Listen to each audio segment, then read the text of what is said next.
오늘은 성령의 열매 8번째 시간으로 온유에 대해 증거합니다.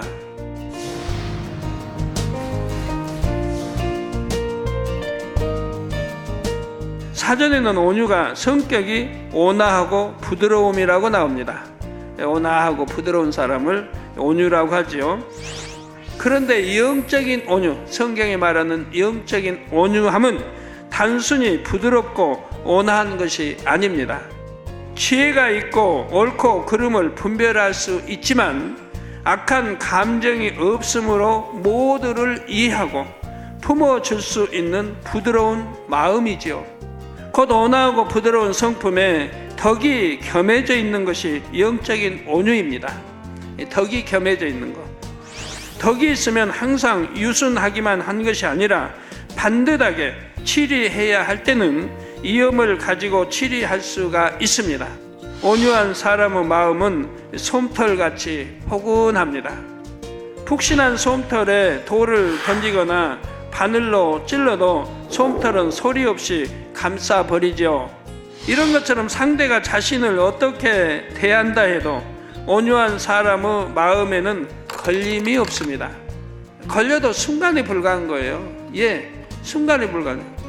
당연히 걸릴 수밖에 없는 것도 순간에 불과한 것은 바로 이해해버리기 때문에, 상대의 마음에 대해서 이해해버리기 때문에 그 걸림이 오래가질 않아요. 방금 그냥 해소해버려요.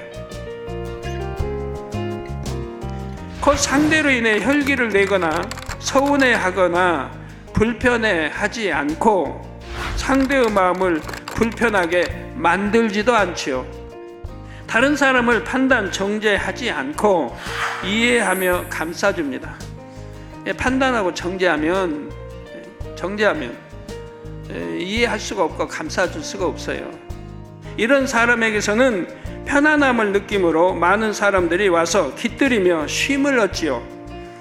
마치 우라만 나무에 가지가 무성하면 새들이 그 가지에 깃들여 보금자리를 짓고 쉼을 누리는 것과 같습니다. 마태복음 5장 5절에 보면 온유한 자는 복이 있나니 저희가 땅을 기업으로 받을 것이며 하셨습니다. 여기서 땅을 기업으로 받는다는 말은 이 유구 세상에서 땅을 받는다는 것이 아닙니다. 육의 땅 아무리 많이 받으면 뭐합니까? 천국 가면 다 버리고 가야 되는데, 마음의 영적인 온유함을 이룬 만큼 천국에서 넓은 땅을 받는다는 뜻입니다. 넓은 땅을 받는다. 이 땅에서 자기 안에 깃들였던 모든 영혼들을 다 초청하여 즐길 수 있을 만큼 큰 초소를 상급으로 받는다는 말이죠. 그러면 어떻게 해야 온유의 열매를 맺을 수 있을까요? 결론부터 말하자면 여러분의 마음밭을 옥토로 개간하면 됩니다. 아무리 거친 황무지라 할지라도 농부가 열심히 개간해 나가면 결국 기름진 밭으로 변하지요. 이렇게 밭의 성질이 바뀔 수 있는 것처럼 사람의 마음도 하나님의 능력으로는 얼마든지 변화됩니다. 묵은 밭처럼 굳어진 마음이라도 성령의 도우심을 받아 능히 개간할 수가 있죠. 악이 많이 심어지고 중심이 좋지 않는 마음도 악을 버리면 되고 고운 마음으로 바꾸면 됩니다. 거친 마음, 즉 상대와 걸리고 원수를 맺고 시기, 질투, 다툼이 있는 좋지 못한 마음도 자꾸 부드러운 마음으로 변화시키면 되지요. 그렇게 마음을 개간할수록 온유의 열매가 맺히는 것입니다. 그런데 여러분이 성령을 받았다 해서 저절로 마음이 변화되는 것은 아닙니다. 반드시 자신의 노력이 따라야 하지요.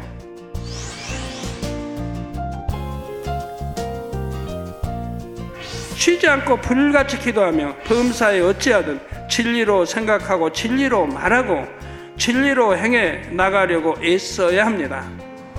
몇 주, 몇 달 하다가 포기하는 것이 아니라 끝까지 굳은 의지로 마음을 지켜야 하지요. 이런 의지와 노력이 있을 때 하나님께서도 그것을 보시고 은혜와 능력을 주시며 성령님도 도와주시는 것입니다. 마음을 옥토로 개간하는 만큼 당연히 다른 성령의 열매들도 맺힙니다. 그러나 특별히 온유는 마음밭을 개간하는 것과 더 밀접한 관련이 있습니다. 혈기, 미움, 시기, 욕심, 다툼, 들램, 자기의 이런 것들을 뽑지 않으면 온유의 질수가 없고 뭇 영혼들이 그 마음에 깃들일 수가 없지요.